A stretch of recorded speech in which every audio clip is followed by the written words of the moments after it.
Hello everyone. Welcome to my channel Home Science Let's Crack It. Here I am Dr. वंदना गुप्ता और आज का हमारा topic है रक्त परिसंचरण संस्थान मीन्स ब्लड सर्कुलेटरी सिस्टम, जिसमें कि हम पढ़ेंगे कि ब्लड के बारे में, यानी कि रक्त होता क्या है और इसके कौन कौन से कंपोनेंट्स हैं, जैसे कि प्लाज्मा हो गया और जो ब्लड कार्पसेल्स होते हैं उनमें कौन कौन से तत्व आ जाते हैं। ये सारा हम डिटेल में पढ़ेंगे और ये बहुत ही इंपॉर्टेंट टॉपिक है रक्त, जो कि आपके सिलेबस में दिया गया है और ये लगभग एग्जाम में पूछे जाते हैं। ये फूड एंड न्यूट्रिशन में बहुत ही इंपॉर्टेंट टॉपिक है। तो चलिए फिर स्टार्ट करते हैं कि ये रक्त परिसंचरण संस्थान, जिसमें कि हम इसके संस्थान के साथ साथ में ये जो कि ब्लड से ही बना हुआ है, ये सिस्टम पूरा ब्लड से बना हुआ है, किस तरीके से ये हमारे शरीर में सर्कुलेट होता है, किस तरीके से काम करता है, इसका काम क्या है, सब कुछ हम इसमें डिस्कस करेंगे। तो पूरा वीडियो शुरू से लेकर के अंत तक देखिए, कोई भी चीज मिस मत करिए, बहुत ही इंपॉर्टेंट टॉपिक है ये। चलिए फिर स्टार्ट करते हैं। तो सबसे पहले देखते हैं कि ब्लड क्या होता है। रक्त के बारे में, ब्लड जिसे कि हिंदी में हम रक्त कहते हैं, खून बोलते हैं और रुधिर भी कहते हैं इसको। इतने सारे नाम है इसके हिंदी में। अब देखिए, रक्त परिसंचरण जो संस्थान है, यानी कि जो ब्लड सर्कुलेटरी सिस्टम है, ये हमारे शरीर का वो परिवहन तंत्र है, ठीक है, यानी कि वो सर्कुलेटरी सिस्टम है आप कह सकते हो, जिसके द्वारा हमें आहार मिलता है, हमारा ऑक्सीजन हमें मिल रहा है, पानी मिल रहा है और जितने भी आवश्यक तत्व हैं, जितने, ठीक है, वो सारे के सारे जो है हमारी कोशिकाओं तक पहुंचते हैं। जितने भी आवश्यक पदार्थ हैं वो ऊतक हैं, जो हमारे शरीर में टिश्यूज हैं, सेल्स हैं, उन तक पहुंचते हैं और वहां से जो भी वेस्ट मटेरियल है, यानी कि जो भी व्यर्थ पदार्थ है, अपशिष्ट पदार्थ हैं, वो हमारे शरीर से बाहर निकाल दिए जाते हैं। अब इसमें कौन कौन पार्ट लेता है, भाग लेता है, वो है आपका ब्लड, दूसरा आपका हार्ट और तीसरी जो आपके ब्लड वेसल्स हैं, यानी कि जो रक्त वाहिनियां हैं। ये तीनों ही मिल करके काम करते हैं। कौन कौन काम करता है इसमें? एक तो रक्त हो गया, दूसरा आपका हृदय और तीसरा रक्त वाहिनियां। रक्त वाहिनियां जिसे कि इंग्लिश में हम कहते हैं ब्लड वेसल्स। ओके, तो ये तीनों मिल करके काम करते हैं और ये जो ब्लड सर्कुलेटरी सिस्टम है इसका निर्माण करते हैं। तो अब बात करते हैं ब्लड की। तो ब्लड क्या है? ये एक तरल संयोजी ऊतक है, यानी कि लिक्विड कनेक्टिव टिश्यू है। ये जो ब्लड है आपका, ये है लिक्विड रक्त, ये है एक तरल संयोजी ऊतक, ठीक है, जिसको अभी इसके पहले हमने ये चीजें पढ़ी हुई हैं, जिसमें हमने बताया था कि जो आपका ब्लड है वो भी कनेक्ट, मतलब ऊतक है एक, जो कि कनेक्टिव टिश्यू के अंदर में आ जाता है, लिक्विड कनेक्टिव टिश्यू। ओके, तो ये हमें पता चल गया कि ब्लड है क्या। ये एक कनेक्टिव टिश्यू है और वो भी लिक्विड कनेक्टिव टिश्यू। उसके ये जो हमारे एक ऐसा जीवन द्रव है आप कह सकते हो, एक वाइटल फ्लूइड है।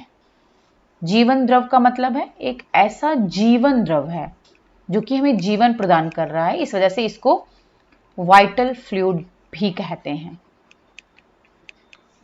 क्या आप जानते हो कि अगर जब भी ब्लड की कमी हो जाती है तो कितनी ज्यादा प्रॉब्लम हो जाती है, बहुत सारी डिजीज हैं वो जो कि हमको घेर लेती हैं, बहुत सारी प्रॉब्लम्स होने लगती हैं। तो ये इसको जीवन द्रव भी कहा जाता है, यानी कि वाइटल फ्लूइड कहा जाता है, जिस पर प्राणियों का जीवन निर्भर कर रहा है और शरीर के सभी कार्य इसी पर केंद्रित होते हैं, यानी कि जितने भी हमारे शरीर में प्रोसेसिंग चल रही है वो सारी की सारी आपकी ब्लड पर ही डिपेंड करती है। अब इसके साथ में ये अपारदर्शी होता है, यानी कि आपने देखा ही होगा ब्लड तो कि वो पारदर्शी यानी कि ट्रांसपेरेंट नहीं होता है, अपारदर्शी होता है और स्वाद में नमकीन होता है तथा एक विशेष प्रकार की गंध से युक्त होता है, यानी कि इसमें एक थोड़ी सी स्मेल पाई जाती है। धमनियों का जो रक्त होता है, अब जिसे जो हमारे शरीर में धमनी और शिरा, यानी कि आर्टरी, धमनी और सिरा, ठीक है, शिरा। ओके, धमनी को बोलते हैं आर्टरी और शिरा को बोलते हैं वेन। तो हमारे शरीर में धमनी और शिरा ये दोनों मिलकर ही ब्लड को सर्कुलेट करने का काम करते हैं। ठीक है, अब जो धमनी है इसमें क्या होता है, इसमें जो रक्त होता है वो लाल होता है। जो धमनी है इसमें जो रक्त होता है वो रेड कलर का होता है। ठीक है, लाल होता है। जबकि जो शिरा है इसमें जो रक्त होता है वो आपका गहरा बैगनी लाल होता है। गहरा बैगनी लाल होता है। ओके, अब ऐसा होता क्यों है? क्योंकि जो आर्टरी में आपका ब्लड है वो आपका ऑक्सीजनेटेड होता है। ऑक्सीजनेटेड, ऑक्सीजनेटेड का मतलब कि वो प्योर होता है। ठीक है, ऑक्सीजनेटेड का मतलब कह सकते हो आप शुद्ध। और जो इसमें होता है वेन्स में यानी कि शिरा में जो रक्त होता है वो आपका डीऑक्सीजनेटेड होता है। डीऑक्सीजनेटेड,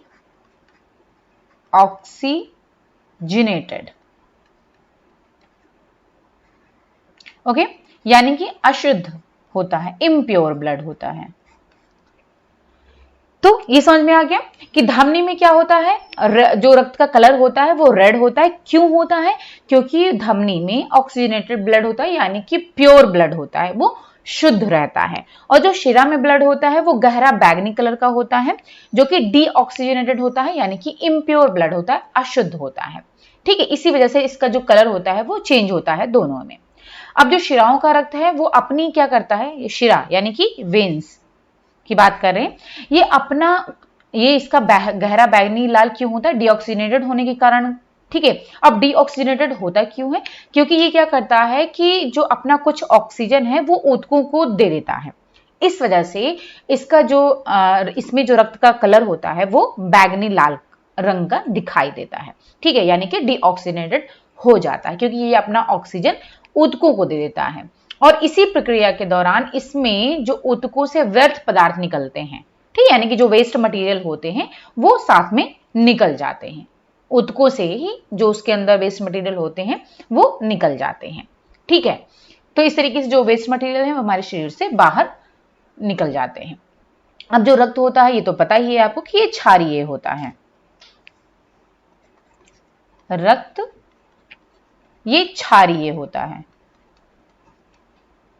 ठीक है, अब इसके अगर हम पीएच की बात करें तो इसका जो पीएच होता है वो लगभग, अगर हम जैसे कि ये माने अप्रोक्सीमेट, अगर हम माने रेंज के अंदर तो 7.3 से लेकर के 7.5 तक होता है।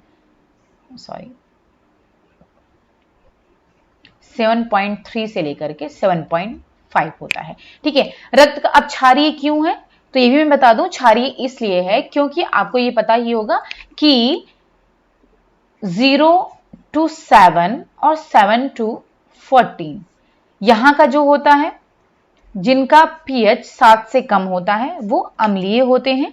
ठीक है, यानी कि एसिडिक होते हैं।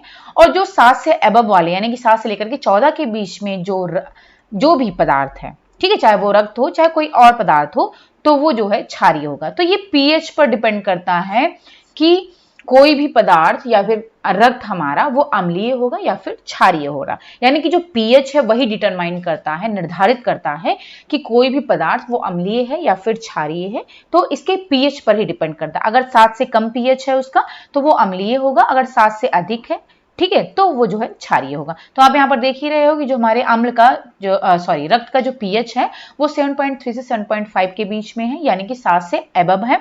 इस वजह से ये क्षारीय होता है। ठीक है, अब यहाँ तो एक रेंज दिया गया है। वैसे क्या होता है, अगर एग्जैक्ट एग्जाम में पूछा जाता है तो 7.4 होता है, यानी कि बीच का अगर हम एवरेज पूछें तो 7.4 जो है रक्त का पीएच होता है। ये एग्जाम में पूछा भी जा चुका है, इसलिए मैं यहाँ पर आपको बता रही हूँ।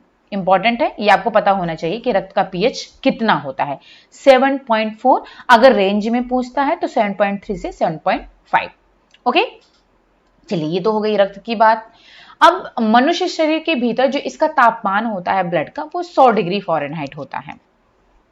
हमारे शरीर के अंदर शरीर के अंदर जो रक्त का तापमान होता है, टेम्परेचर, वो होता है, मतलब नॉर्मली जो होता है 100 डिग्री फ़ारेनहाइट होता है शरीर के अंदर। नॉर्मली हमारे जो रक्त का अंदर जो ब्लड है उसका जो तापमान है, टेम्परेचर है, वो 100 डिग्री फ़ारेनहाइट है। लेकिन जब कोई हमें डिजीज हो जाती है, यानी कि रोग की हालत में, इसका तापमान कम भी हो सकता है और अधिक भी हो सकता है, यानी कि उसमें चेंज आ सकता है। जब भी अगर हमें कोई बीमारी हो रही है या फिर कोई इन्फेक्शन हो गया है तो उस कंडीशन में इसका तापमान कम ज़्यादा हो सकता है। ठीक है, अब इसका स्वाद तो आपको पता ही है कि नमकीन, चूंकि क्षारीय होता है तो इस वजह से इसका जो स्वाद होता है, टेस्ट होता है, वो थोड़ा सा नमकीन होता है। ठीक है, और इसका जो कुछ भाग होता है वो तरल होता है और कुछ भाग जो है इसका गाढ़ा होता है। ठीक है, तो वही चीज हम यहाँ पर देखेंगे कि इसके, ये तो हो गया हमारे मतलब रक्त की बात हो गई है। अच्छा, इसके अगर हम घनत्व की बात करें, यानी कि स्पेसिफिक ग्रेविटी की बात करें, तो मैं बता देती हूँ, वैसे इतना फिलहाल तो नहीं पूछता है, लेकिन इसका जो आपेक्षिक गुरुत्व इसको बोलते हैं, मे बी, क्योंकि पीएच तो पूछा जाता है एग्जाम में, इसका मैं स्पेसिफिक ग्रेविटी भी बता देती हूँ, क्या पता पूछ ही ले। सॉरी,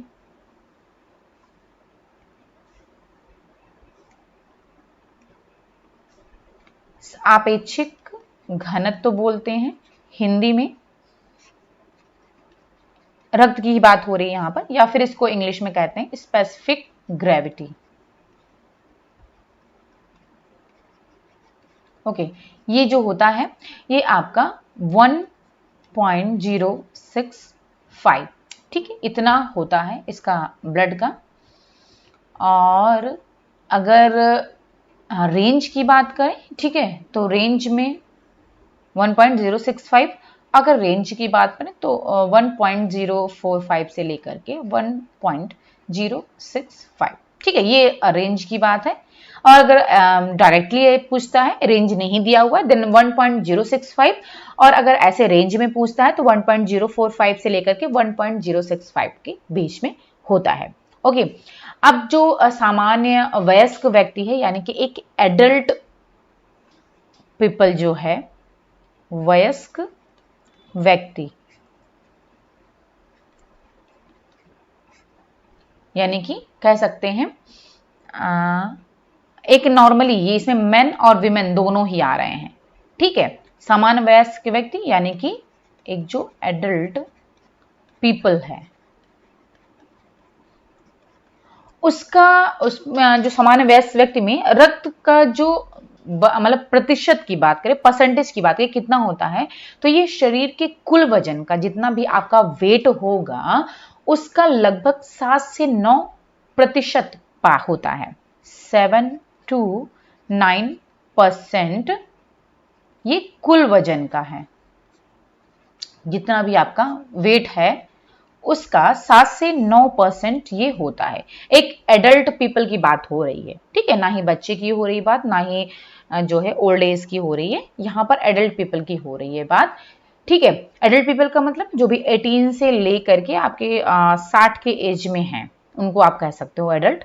ठीक है, तो ये 7 से 9% जो है ये होता है कुल वजन का। और एक औसत पुरुष में अगर बात करें, यानी कि मेन में अगर इसकी बात करें,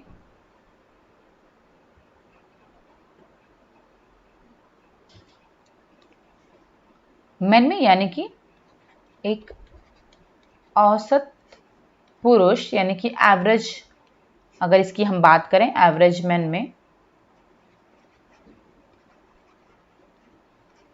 तो ये जो पाया जाता है रक्त का जो आयतन होता है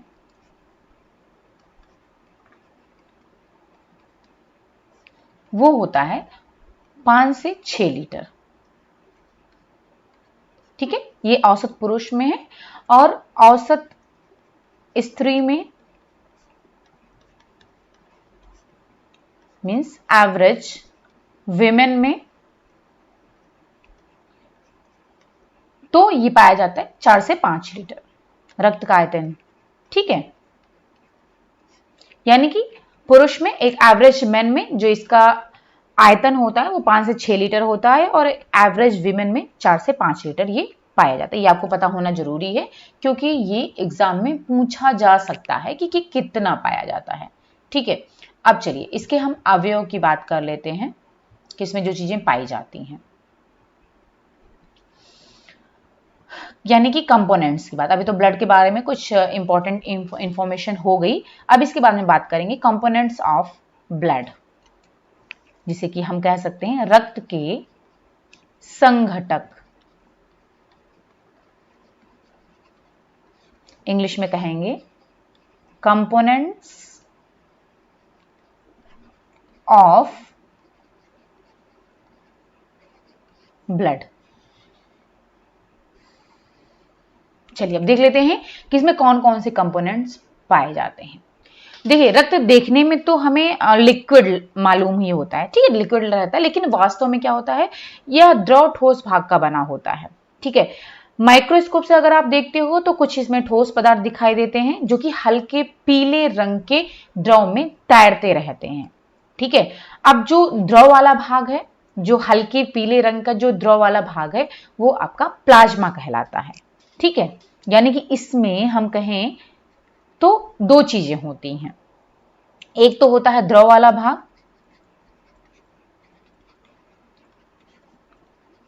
एक द्रव वाला भाग होता है जो कि हल्की पीले रंग का होता है।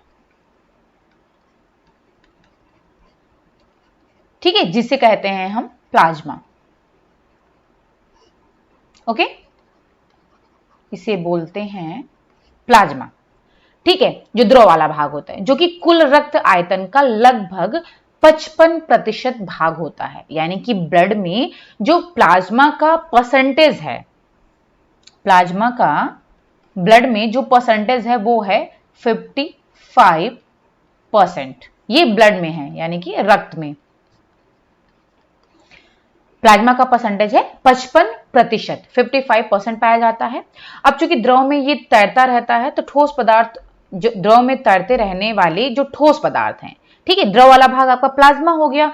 अब इसमें जो ठोस पदार्थ होता है जो कि आपके इसी प्लाज्मा में तैरता रहता है, जो ठोस वाला भाग है वो जो है आपकी रक्त कणिकाएं होती हैं, या इनको हम रक्त कोशिकाएं भी कह सकते हैं। ये रक्त कणिकाएं इनको हम कह सकते हैं, या फिर इनको हम रक्त कोशिकाएं भी कह सकते हैं। ठीक है, कणिकाएं या कोशिकाएं आप कुछ भी बोल सकते हो इनको, और इंग्लिश में इनको हम बोलते हैं ब्लड सेल्स, ब्लड सेल्स या फिर ब्लड कार्पसल्स।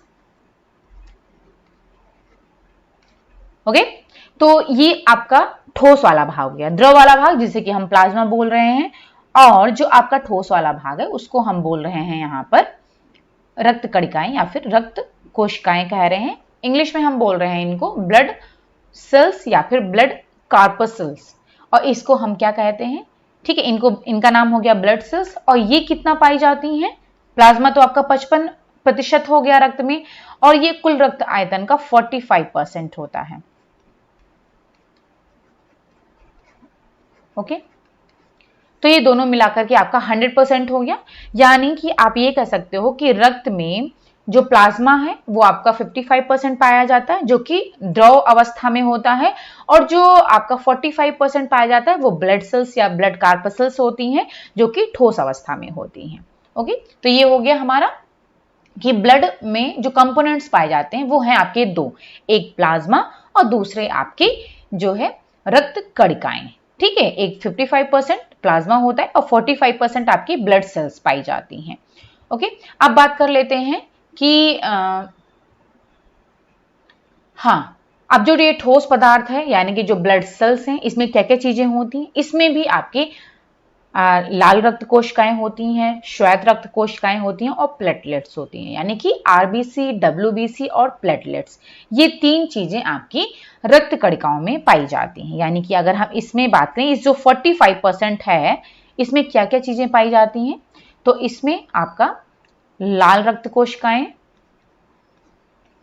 लाल रक्त कोशिकाएं, जिन्हें हम कहते हैं आरबीसी।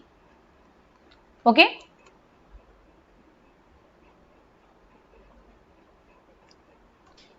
दूसरा है श्वेत रक्त कोशिकाएं,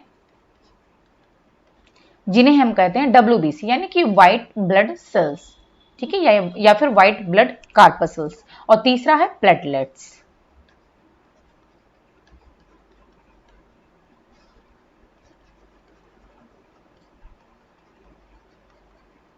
तो ये तीन चीजें आपकी जो ठोस वाला भाग है, जिसे कि हम ब्लड सेल्स बोल रहे हैं, जो कि 45% पाया जा रहा है, उन 45% में लाल रक्त कोशिकाएं, श्वेत रक्त कोशिकाएं और प्लेटलेट्स, ये तीनों चीजें पाई जाती हैं। ओके, चलिए अब हम बात कर लेते हैं प्लाज्मा की, कि प्लाज्मा में भी कई सारी चीजें पाई जाती हैं। तो वो क्या क्या है? अब जो प्लाज्मा है वो तो आप जानते ही हो, हल्के पीले रंग का द्रव भाग है ये, ठीक है। अब इसमें लगभग जो 90% वो जल होता है, और इसमें और भी बहुत सारी चीजें पाई जाती हैं।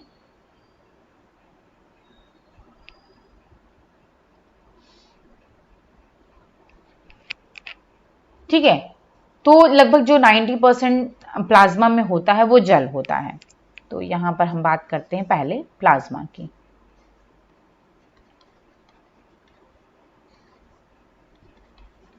इसमें 90% जो है वो जल पाया जाता है। तो 90% तो जल हो गया।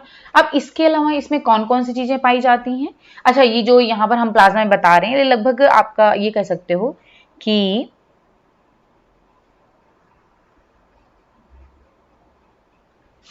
चलिए 90% जल होता है, और इसमें और भी बहुत सारी चीजें होती हैं, जैसे कि आपका 7% इसमें प्रोटीन पाया जाता है।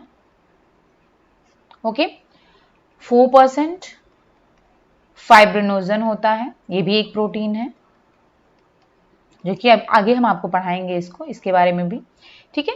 अल्फा ग्लोबुलिन ये होता है 0.46%, ये है अल्फा ग्लोब्यूलिन, ठीक है। ये देखिए, यहाँ पर परसेंटेज याद रखने की आपको जरूरत नहीं है, मैं सिर्फ यहाँ पर आपको इन्फॉर्मेशन के लिए यहाँ पर बता दे रही हूँ। वैसे आपको जो है ये परसेंटेज याद रखने की इतनी जरूरत नहीं, इतना फिलहाल इतना डीप नहीं पूछता है। फिर भी आपको ये चीज पता होना चाहिए कि इसमें कौन कौन से कंपोनेंट्स पाए जाते हैं, ये आपको पता होना चाहिए, ठीक है।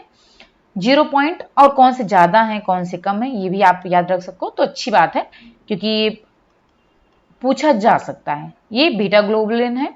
उसके बाद में 0.75% ये गामा ग्लोबुलिन है।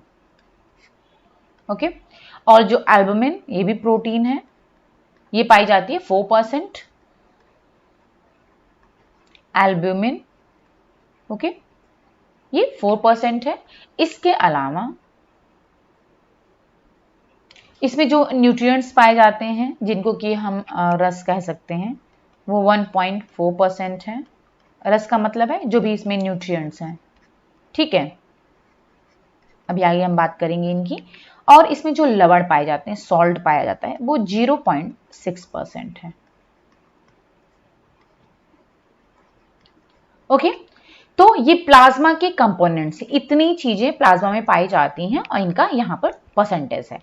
ओके, अब अगर हम प्लाज्मा के काम की बात करें, तो प्लाज्मा का जो काम होता है वो रक्त कणिकाओं को बहा करके इधर उधर ले जाने का काम करता है। इससे क्या होता है कि वो उन्हें नष्ट होने से बचाता है, साथ साथ में रक्त को जो हानिकारक प्रतिक्रियाओं से भी बचाता है। विशेषकर जैसे क्या होता है, जो अल्फा ग्लोबुलिन है वो क्या करता है, सहायक वस्तुओं को उत्पन्न करके रक्त को जो बाह्य जीवाणु हैं, यानी कि जो बैक्टीरिया हैं, उनसे बचाने का काम करता है आपका अल्फा ग्लोबुलिन, ठीक है। और जब भी कोई इन्फेक्शन हो जाता है, इन्फेक्शियस डिजीज हो जाती है, यानी कि कोई भी संक्रामक अगर रोग हो जाता है, तो उसमें क्या होता है, रक्त में इनकी संख्या ऑटोमेटिकली बढ़ जाती है, यानी कि स्वतः ही बढ़ने लगती है। स्वतः ये बढ़ करके क्या करते हैं, जो भी जीवाणु हैं, बैक्टीरिया हैं, वायरस हैं, जो भी हैं बाहर से फॉरेन जो मटेरियल है, उनको क्या करते हैं, नष्ट करने का काम ये करते हैं। ओके, और जो ये फाइब्रिनोजन प्रोटीन है यहाँ पर जो 4% पाई जा रही है, ठीक है, इसका बहुत इंपॉर्टेंट काम होता है, क्योंकि ये रक्तस्राव के समय जब भी कोई कट लग गया और खून बहने लगता है तो उस समय क्या करता है, रक्त को जमाने का काम आपका ये फाइब्रिनोजन करता है। तो चलिए, ये जो प्रोसेस है रक्त कैसे जमता है, इसमें कौन कौन सी चीजें भाग लेती हैं, वो आपको हम पढ़ाएंगे। ठीक है, ये आपके टॉपिक में भी है, तो इसको हम डिटेल में पढ़ेंगे किस तरीके से ये प्रोसेस होती है, उसमें कौन कौन सी चीजें उसमें भाग लेती हैं, इसको हम डिटेल में पढ़ेंगे। ओके, चलिए, तो ये हो गया प्लाज्मा की बात। अब प्लाज्मा में जो प्रोटीन पाई जाती है, ठीक है, अब प्लाज्मा में कौन कौन से तत्व पाए जा रहे हैं, कौन से कंस्टिट्यूएंट्स पाए जा रहे हैं, उसको हम देख लेते हैं। तो एक तो प्लाज्मा प्रोटीन हो गई। प्लाज्मा प्रोटीन की जो मात्रा होती है वो लगभग 300 से लेकर के 350 ग्राम होती है। ठीक है, प्लाज्मा प्रोटीन की बात कर रहे हैं। चलिए देख लेते हैं अब प्लाज्मा में कौन कौन सी प्रोटीन पाई जाती है। ये ब्लड की कंस्टिट्यूएंट है, यहां पर तो हमने सारे बता दिए परसेंटेज के फॉर्म में। ठीक है, अब यहां पर देख लेते हैं क्या क्या चीजें पाई जाती हैं। तो पहला तो ये हो गया कि प्लाज्मा प्रोटीन। अब प्लाज्मा प्रोटीन में भी कौन कौन सी प्रोटीन पाई जाती है, तो ये लगभग 300 से लेकर के 350 ग्राम होती है। इसमें जो प्रोटीन होती है, कौन कौन सी प्रोटीन है, तो एक तो है आपकी एल्बुमिन, ठीक है, जो अभी हमने इसको पहले ही बताया है परसेंटेज फॉर्म में, एल्बुमिन। दूसरी है ग्लोबुलिन, दूसरी है ग्लोबुलिन। तीसरी है प्रोथ्रोम्बिन।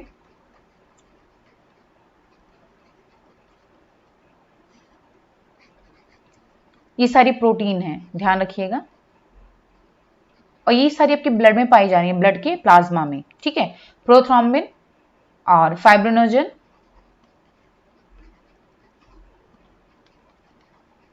ये भी प्रोटीन है, फाइब्रिनोजन। ओके, तो इतनी सारी आपकी प्रोटीन हो गई प्लाज्मा प्रोटीन में, एल्बुमिन, ग्लोबुलिन, प्रोथ्रोम्बिन और फाइब्रिनोजन। ठीक है, ये आपकी प्रोटीन होती हैं। अब इसमें जो उत्सर्जी पदार्थ होते हैं, यानी कि जो वेस्ट मटेरियल होते हैं,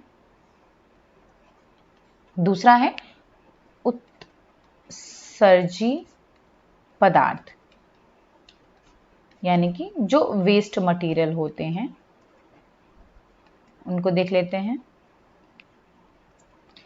अब मनुष्य कोशिकाओं से मिलकर के बना होता है, तो आपको भी पता है कोशिकाओं से मिलकर के बना होता है। ठीक है, अब जो कोशिकाओं से अमोनिया निकलती है, यानी कोशिकाओं से जो निकाली गई अमोनिया है, तथा जो यकृत कोशिकाएं हैं उनसे जो मुक्त होती है, जैसे कि यूरिया है, यूरिक एसिड है, क्रिएटिनिन है, ये क्या होते हैं, ये लिवर जो सेल्स होती है वहां से मुक्त किए जाते हैं, वहां से फ्री किए जाते हैं। ठीक है, यानी कि वहां से आप कह सकते हो कि निकाल दिए जाते हैं, क्योंकि वहां पर क्या होता है, आपका जो लिवर होता है वो क्या करता है, डाइजेस्ट करने का काम करता है लिवर। क्योंकि आपने सुना ही होगा कि कभी डाइजेशन की प्रॉब्लम होती है तो सबसे ज्यादा अफेक्टेड कौन होता है, आपका लीवर, यानी कि यकृत। ओके, तो क्या होता है कि कोशिकाओं से जो अमोनिया निकलती है और लिवर कोशिकाओं से, यानी कि लिवर सेल्स से जो भी यूरिया, यूरिक एसिड और क्रेटिनिन ये सब ये होते हैं वहां से मुक्त होते हैं, जिससे क्या करता है, जो हमारा ब्लड है, सॉरी, हमारी जो किडनी है, ठीक है, यानी कि हमारा जो वृक्क है, किडनी को हिंदी में वृक्क बोलते हैं, तो हमारी जो किडनी है वहां तक क्या करता है, वो ग्रहण कैसे करती है, इन जो भी वेस्ट मटेरियल है उनको ग्रहण करती है किडनी हमारी। ठीक है, और वो किसके थ्रू करती है, वो रक्त से, यानी कि ब्लड से ही किडनी इन वेस्ट मटेरियल को ग्रहण करती है। ठीक है, तथा फिर इनको हमारे शरीर से बाहर निकाल देती है, क्योंकि जो हमारे शरीर से वेस्ट मटेरियल को बाहर निकालने का काम हमारा जो किडनी है वो करता है। ठीक है, जब में हमने आपको किडनी डिजीज पढ़ाई थी तो उसमें ये चीज हमने बताई थी आपको कि किडनी क्या करती है, जो भी अपशिष्ट पदार्थ है उन्हें हमारे शरीर से बाहर निकालती है, तो ये काम कौन करता है, किडनी करता है। ठीक है, और इनको मुक्त कौन करता है, तो वो आपका सिक्रीट, आप कह सकते हो, कौन सिक्रीट कर रहा है, कौन मुक्त कर रहा है, वो कर रहा है आपका लिवर, ये काम करता है। ठीक है, तो अब ये जो वहां से लिवर से जो भी वेस्ट मटेरियल मुक्त हो रहे हैं, अब वो किडनी तक पहुंचेंगे कैसे, ठीक है, तो वो वहां तक पहुंचेंगे रक्त के माध्यम से। ठीक है, तो रक्त ही उनको वहां तक पहुंचाता है, जब किडनी उनको ग्रहण कर लेती है फिर उनको हमारे शरीर से बाहर निकाल देती है। तो इस तरीके से जो है हमारा ब्लड वो बहुत इंपॉर्टेंट रोल इसमें प्ले कर रहा है।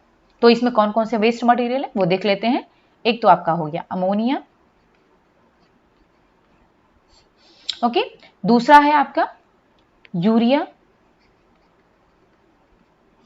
यूरिक एसिड यानी कि यूरिक अम्ल, यूरिक एसिड और एक क्रिएटिनिन।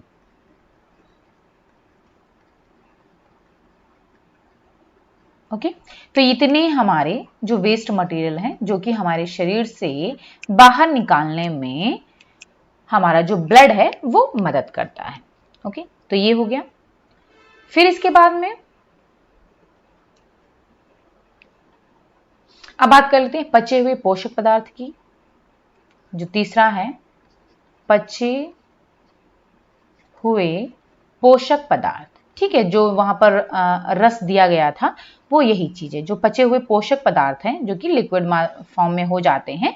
ठीक है, जो डाइजेस्टिव न्यूट्रिएंट्स हैं, डाइजेस्टिव न्यूट्रिएंट्स, जो वहां पर रस लिखा हुआ था तो उसका मतलब यही है, डाइजेस्टिव न्यूट्रिएंट्स। ठीक है, अब जो पचे हुए पोषक पदार्थ हैं इनमें आपका ग्लूकोज आ जाता है।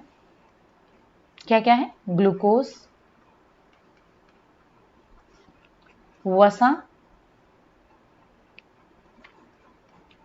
वसीय अम्ल यानी कि फैटी एसिड,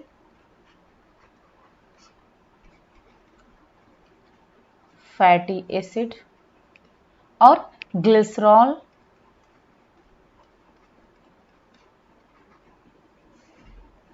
ओके, अमीनो अम्ल,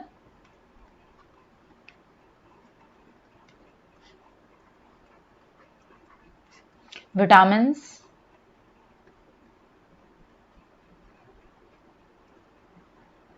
ओके, और कोलेस्ट्रॉल।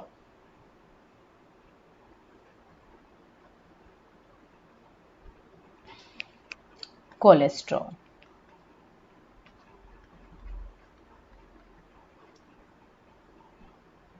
ठीक है। तो अब देखिए जो पचे हुए पोषक पदार्थ जैसे ग्लूकोज हो गया, अब ग्लूकोज किससे होता है, यानी कि जो भी आप भोज्य पदार्थ खा रहे हो, जो भी भोजन ले रहे हो, फूड्स ले रहे हो, तो उसमें क्या होता है, आपको प्रोटीन मिलती है, कार्बोहाइड्रेट मिलता है, फैट मिलता है, विटामिन मिलते हैं। ठीक है, तो अब ये सारे पचे हुए जो पोषक पदार्थ हैं जो जिनका नाम हमने यहाँ पर लिखा हुआ है, ये क्या होता है जब वो टूट जाते हैं, ठीक है, यानी कि लास्ट में टूटने के बाद में जो कॉम्प्लेक्स मटेरियल है, जैसे कॉम्प्लेक्स कार्बोहाइड्रेट है यानी कि जो पॉलीसैकेराइड है, तो पॉलीसैकेराइड क्या होता है, पॉलीसैकेराइड पहले डाइसैकेराइड में टूटेगा, डाइसैकेराइड से वो मोनोसैकेराइड में टूटेगा, और जब वो मोनोसैकेराइड में टूटेगा तो फिर वो ग्लूकोज, यानी कि ग्लूकोज जो है आपका वो मोनोसैकेराइड है यानी कि एकल शर्करा है। ठीक है, तो यानी कि जो कॉम्प्लेक्स मटेरियल है वो जो आपके सिंपल मटेरियल में टूटता है, यानी कि जो आपका कॉम्प्लेक्स पॉलीसैकेराइड है वो आपका मोनोसैकेराइड यानी कि ग्लूकोज में टूटता है, और जब ग्लूकोज में टूट जाता है तो ग्लूकोज के फॉर्म में ही उसका पाचन हो जाता है। ठीक है, तो ये आपके कार्बोहाइड्रेट का एंड प्रोडक्ट है ग्लूकोज। और वसा, फैट जब टूटता है तो वो फैटी एसिड और ग्लिसरॉल, क्योंकि जो आपका फैट है वो इन्हीं दो चीजों से मिलकर के बना होता है, फैटी एसिड यानी कि वसीय अम्ल से और ग्लिसरॉल से मिलकर के बना होता है। तो ये जब टूटेगा तो आपका फैटी एसिड और ग्लिसरॉल में टूट जाएगा, और इसी फॉर्म में फिर इनका जो है पाचन हो जाता है। अमीनो अम्ल ये आपका एंड प्रोडक्ट होता है प्रोटीन का, अमीनो अम्ल, क्योंकि प्रोटीन जो है अमीनो अम्ल में टूटता है, अमीनो एसिड में टूटता है। ठीक है, और इसी फॉर्म में इसका पाचन हो जाता है। और फिर विटामिन हो गया, और ये कोलेस्ट्रॉल, कोलेस्ट्रॉल, ठीक है, जो कि आपका फूड से मिल रहा है। तो ये सारी चीजें जो है आपके पचे हुए पोषक पदार्थ हैं जो कि आपके ब्लड में रहती हैं। ठीक है, और इन्हें क्या करता है, इन्हें शरीर की जो शारीरिक कोशिकाएं हैं वो आवश्यकता अनुसार जब भी जरूरत पड़ती है तो रक्त से लेती रहती हैं, यानी कि इनको भी जो ये न्यूट्रिएंट्स हैं, जो पचे हुए पोषक पदार्थ हैं, इनको हमारे शरीर के जो भी आवश्यक अंग हैं जहां पर इनकी जरूरत होती है वहां तक पहुंचाने का काम आपका रक्त करता है, यानी कि रक्त ही इन्हें लेकर के जाता है हमारी कोशिकाओं तक। ओके, ये हो गया। फिर इसके बाद में अब बात कर लेते हैं हार्मोन्स की। फोर्थ है हार्मोन्स।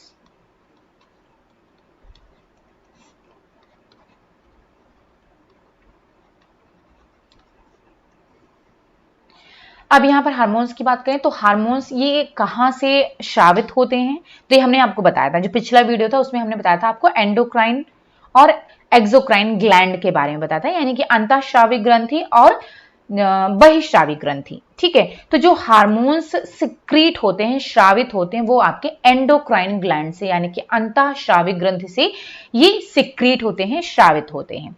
ठीक है, तो अब क्या होता है, जो एंडोक्राइन ग्लैंड है उसमें मैंने बताया था कि वो डक्टलेस होती हैं, यानी कि वाहिका विहीन होती हैं, उसमें नलिकाएं या फिर इन्हें हम वाहिका भी बोल सकते हैं, वो नहीं पाई जाती हैं।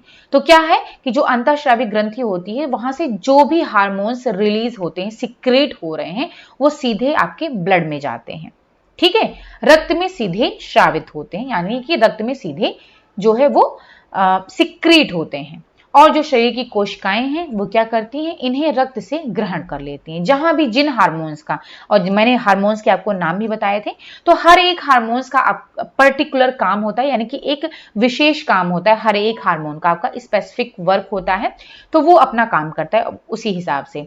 तो क्या होता है कि जहां भी जिन भी हमारे शरीर की जो कोशिकाएं हैं, जहां भी जिन हार्मोन्स की जरूरत पड़ती है, तो वो जो है रक्त में ये सिक्रीट हो जाती हैं एंडोक्राइन ग्लैंड्स के द्वारा, और रक्त के द्वारा, कोशिकाओं के द्वारा उन्हें ग्रहण कर लिया जाता है जहां भी इनकी जरूरत पड़ती है। ओके, ये तो हार्मोन्स हो गया।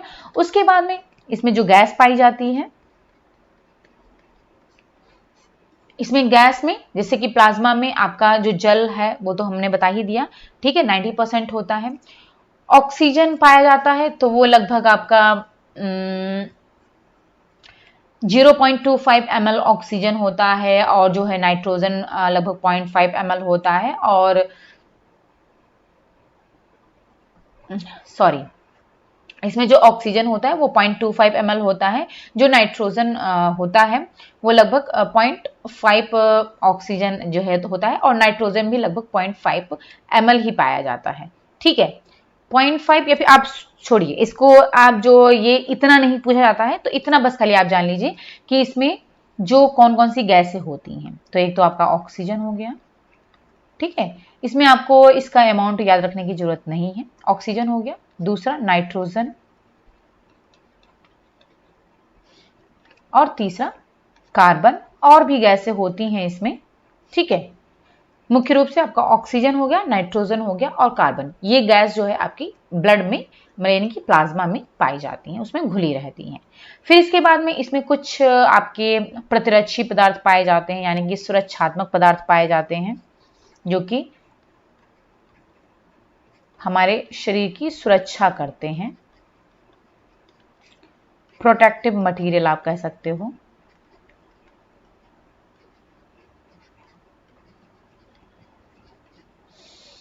ये हैं, जैसे कि ब्लड में क्या लाइसोजाइम पाया जाता है, ठीक है, और भी कई सारे हैं इसमें जो कि अभी हम फर्दर पढ़ेंगे, आपके ब्लड में ही पाए जाते हैं। तो वो हमारे शरीर की जीवाणुओं से और विषाणुओं से, यानी कि बैक्टीरिया और वायरस से हमारे शरीर की सुरक्षा करते हैं, उनको नष्ट कर देते हैं, जिससे कि हमारा शरीर सुरक्षित हो जाता है। ठीक है, और तो ये आपकी कुछ होगी कि आपके हमारी जो ब्लड की प्लाज्मा में, ठीक है, ये चीजें पाई जाती हैं। सुरक्षात्मक पदार्थ यानी प्रोडक्टिव मटेरियल पाए जाते हैं, गैस पाए जाते हैं, हार्मोन्स पाए जाते हैं, पचे हुए पोषक पदार्थ होते हैं, ठीक है, उत्सर्जी पदार्थ होते हैं, और प्रोटीन्स होती हैं। इतनी सारी चीजें हमारी प्लाज्मा में पाई जाती हैं। ठीक है, अब इसके बाद में इसमें जो रक्त कणिकाएं पाई जाती हैं, यानी कि आरबीसी, डब्ल्यूबीसी और प्लेटलेट्स, इनके बारे में हम थोड़ा सा देख लेते हैं।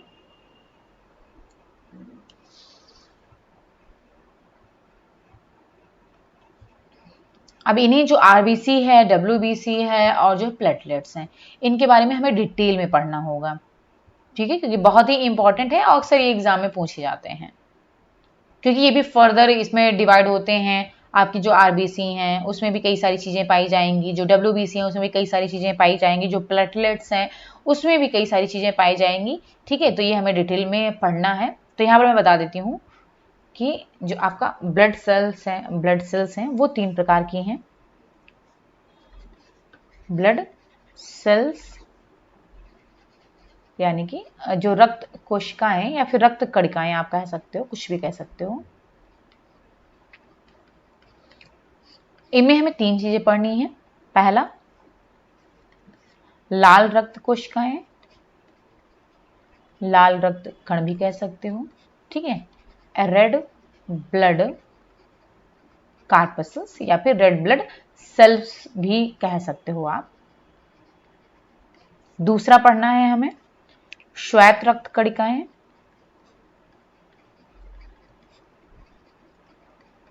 यानी कि व्हाइट ब्लड कार्पसल्स। ओके, तीसरा है प्लेटलेट्स,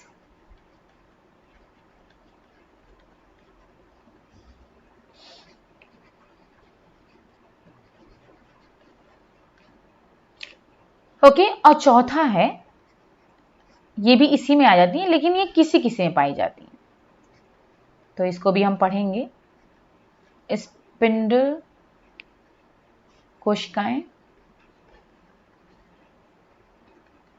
तो भी पढ़ेंगे कि ये किसमें पाई जाती हैं और किसमें नहीं पाई जाती हैं, चूंकि आपके ब्लड में होती हैं लेकिन सभी में नहीं होती हैं, इनके बारे में भी पढ़ेंगे। ठीक है, तो ये हमें पढ़ना है, रक्त कोशिकाओं के अंदर ये सारी चीजें हमें पढ़नी है और पूरी डिटेल में पढ़नी है। चलिए, तो इसको हम नेक्स्ट वीडियो में डिस्कस करेंगे, अदरवाइज ये बहुत ज़्यादा हो जाएगा तो हमारे सर से ऊपर चला जाएगा, क्योंकि कई सारी चीज़ें अगर आप एक साथ पढ़ लोगे तो वो जो है आउट ऑफ माइंड हो जाता है।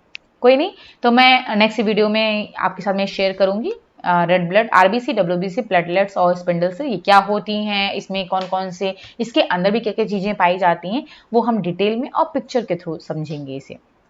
ओके, तो अगर आपको ये वीडियो हमारा पसंद आ रहा है देन लाइक ज़रूर करें और इसको हमारे चैनल को सब्सक्राइब करें और साथ साथ में इसको शेयर करें। Okay, thank you so much and bye bye, take care.